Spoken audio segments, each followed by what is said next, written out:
jom pergi volunteer World Cup untuk berenam dengan aku. VR 2026 FIFA World Cup.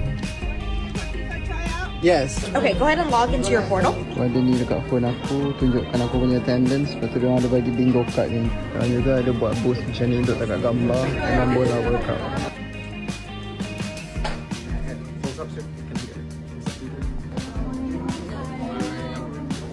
Ni bawa kita orang masuk satu teater.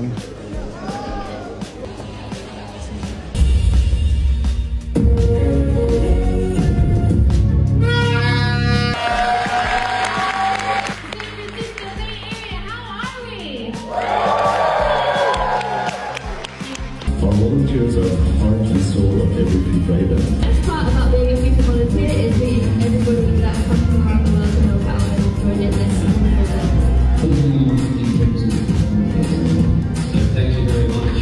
So we have the referee locker room, team locker room, and the pitch itself.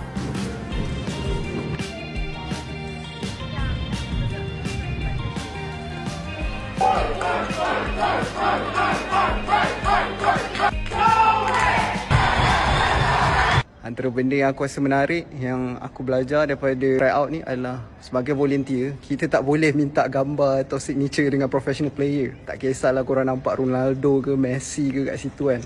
Korang tak boleh minta sebab diorang boleh keluarkan korang daripada volunteer punya program. Antara role-role yang aku minat, yang aku rasa menarik adalah seremoni. Kalau korang jadi sebahagian daripada seremoni, korang boleh keluar dekat TV.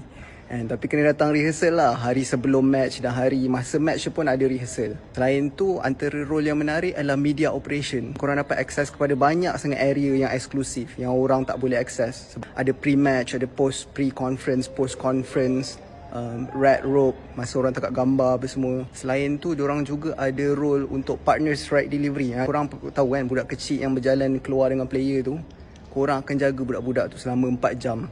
Pastikan diorang terhibur selama 4 jam yang diorang dekat stadium tu.